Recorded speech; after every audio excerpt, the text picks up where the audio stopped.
جی جمال صاحب بات کریں. سر بہت شکریہ جناب اسپیکر، آپ نے ٹائم دیا. میں بلوچستان کے اوپر بات کرنا چاہ رہا ہوں تھوڑا بہت. آج انتہائی ایک واضح طور پہ اور نہایتی ایک دو ٹوک انداز میں حال ہی میں ایک جلسے میں ایک موصوف نے جو بعض بیانات دیے ہیں اس کے اوپر میں اپنا رد عمل ضروری سمجھتا ہوں. ایسے بیانات جس میں ریاست کی ریٹ کو چیلنج کیا جائے، ایسے بیانات جس میں اپنی ایک علیحدہ فورس بنانے کی بات کی جائے، ایسے بیانات جس میں سرحدی نظام کے خلاف اشتعال پھیلانے کی بات کی جائے، ایسے بیانات جن میں قوموں کو، بلوچ اور پٹھانوں کو لڑانے کی سازش کی جائے اور سب سے اوپر عوام کو ریاست اور ریاستی اداروں سے دور کرنے کی بات کی جائے، تو میں سمجھتا ہوں کہ کسی بھی جمہوری، ریاستی یا آئینی معاشرے میں وہ قابل قبول نہیں ہو سکتی. جناب اسپیکر، میں ایک سیکنڈ جمال صاحب، اگر آپ باہر نہیں گئے تو آپ کو فزیکلی یہ لے کے جائیں گے، تو اپنی عزت کرانی ہے تو ذرا پلیز واک آؤٹ. آپ نکل جائیں اگر آپ کی عزت اسی میں ہے. جی جمال صاحب. Thank you. جی جناب اسپیکر، میں آج واضح کرنا چاہتا ہوں کہ پاکستان کوئی وقتی اتحاد نہیں بلکہ ایک آئینی ریاست ہے. ایک ایسی ریاست جو کہ لاکھوں شہداء اور غازیوں، چاہے وہ سیکیورٹی فورسز ہوں یا سول ہوں، ان کے لہو کے بدولت قائم ہوئی. یہ کسی ایک قوم، قبیلے یا علاقے کی ملکیت نہیں، یہ ایک فیڈریشن ہے.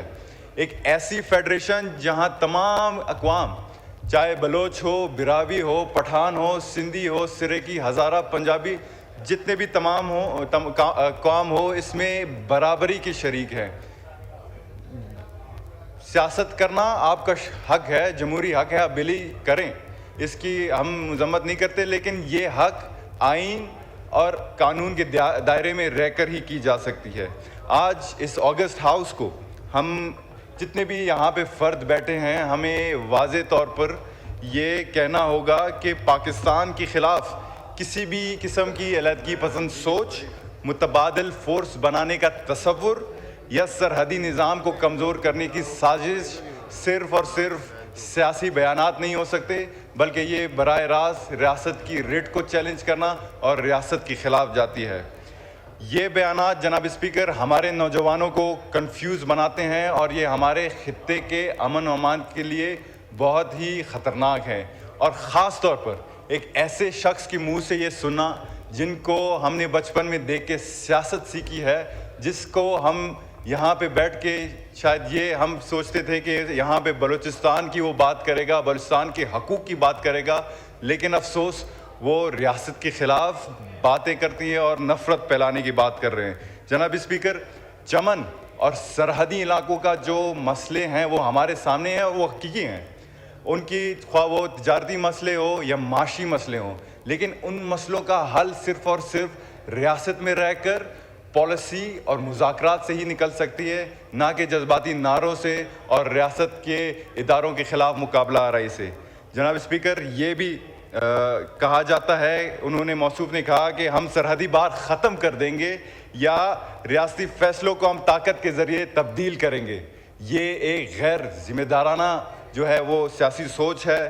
ہماری پاکستان نے ہمیشہ اپنے سرحدوں کو قومی سلامتی، دہشت گردی کے خاتمے کے لیے اور اسمگلنگ کے روک تھام کے لیے منظم کی ہے. اور شاید آپ جدھر بھی جائیں، کسی بھی ملک، کسی بھی دنیا کے کونے میں جائیں، ایک ذمہ ریاست یہی کرتی ہے. جناب اسپیکر یہ بھی کہا موصوف نے کہ بلوچستان بلوچوں کو جو ہے وہ تحفے میں ملی ہے. جناب اسپیکر، ہم تحفے وصول کرنوں میں سے نہیں ہیں، یہ ہم بلوچ، براوی، پٹھان یا ہمارے عوام کی جدوجہد ہے، ہماری قربانیوں کی وجہ سے ہمیں ملی ہے. جناب اسپیکر، بلوچستان کسی شخص، کسی خاندان یا سیاسی گھرانے کی میراث نہیں، یہ سب کا بلوچستان ہے. یہ بلوچوں کا بلوچستان ہے، یہ پٹھانوں کا بلوچستان ہے. اور ہر قوم اپنی تاریخ، اپنی شناخت، اپنے حقوق کے ساتھ اسی بلوچستان میں برابری کی شریک ہے. ہم پاکستان کے ساتھ ہیں اور پاکستان ہمارے ساتھ ہے. بلوچستان کے عوام نے جناب اسپیکر ہر مشکل وقت میں ملک کی ترقی، امن اور قربانی اس کے فلاح کے لیے قربانی دی. ہم کسی کو یہ قطعاً اجازت نہیں دیں گے کہ وہ بلوچستان کے نام پہ عوام کو ریاست کے خلاف کرے یا نوجوانوں کو انتشار اور تقسیم کی سیاست کی طرف دھکیلے. بے شک اس میں بھی کوئی شک نہیں ہے کہ بلوچستان کو زیادہ توجہ کی ضرورت ہے, بلوچستان کو زیادہ حقوق کی ضرورت ہے, ترقی کی ضرورت ہے, نوجوانوں کو جو بے روزگاری کی خاتمے کی توجہ کی ضرورت ہے. لیکن یہ صرف اور صرف تبھی ممکن ہے جب ہم پاکستان اور ریاست کو مضبوط کریں گے. یہ بھی میں کہنا چاہتا ہوں جناب اسپیکر کہ یہ پارلیمان, یہ ہمارے سیکورٹی فورسز اور جو جوڈیشری ہے اس ریاست کے آئینی ستون ہیں. ان کے خلاف عدم اعتماد پھیلانے کی کوشش کرنا یا متبادل ڈھانچوں کی فروغ دینا صرف اور میں سمجھتا ہوں کہ ریاست کو کمزور بنانے کی مترادف ہے. آپ بھلے آپ کے 100 اختلافات ہوں, اختلافات جو ہے وہ جمہوریت کی حسن ہے, لیکن اگر یہ اختلافات آئینی حدود کو تجاوز کرتی ہیں تو وہ نفرت اور انتشار کو جنم دیتی ہیں. جناب اسپیکر, آخر میں یہ کہنا چاہتا ہوں کہ پاکستان کسی نفرت یا تقسیم یا علیحدگی پسند سوچ کا متحمل کبھی نہیں ہو سکتا. ہمیں اپنے نوجوانوں کو ایک مضبوط, ایک متحد اور ایک آئینی پاکستان دینا ہوگا, نہ کہ انہیں ایسے راستوں پر ہم دھکیلیں جو کہ کمزوری اور نفرت کا سبب بنے. پاکستان کے دشمن ہمیشہ یہ چاہتے ہیں کہ قومیں آپس میں لڑیں, لیکن باشعور قومیں جو ہیں ہوتی ہیں وہ ان جیسے بیانات کو مسترد کرتی ہیں. اور اگر اس آگسٹ ہاؤس سے ہمیں ایک پیغام دینا ہوگا کہ اگر کوئی سمجھتا ہے کہ وہ ریاست کو دباؤ, اشتعال یا جذباتی نعروں سے کمزور یا بلیک میل کرے گی تو وہ اس کی خام خیالی ہے. پاکستان کل بھی مضبوط تھا, آج بھی مضبوط ہے اور تا قیامت مضبوط رہے گا. پاکستان ہمیشہ زندہ باد, آئین پاکستان پائندہ باد. انشاءاللہ. رئیسانی صاحب, جو آپ نے بات کی یہ تو بہت ہی تشویشناک بات ہے کہ جو آپ باتیں بتا رہے ہیں, مجھے نہیں اس کا اتنا علم ہے, مگر یہ تو پاکستان کی ریاست کے خلاف پاکستان کا شہری, کوئی جو محب وطن پاکستانی ہے وہ کبھی ایسی بات نہیں کرے گا جو آپ نے بات کی. تو یہ جس نے بھی کی ہیں میں تو سوچتا ہوں کہ وہ شاید پاکستانی ہے ہی نہیں. اور یہ مجھے علیحدگی میں بتا دیجیے گا جس نے یہ باتیں کی ہیں, افسوسناک, شرمناک یہ وہ باتیں ہیں جس میں کہ پاکستان میں بلوچ اور پشتون میں دھڑاڑ ڈالنے والی باتیں ہیں.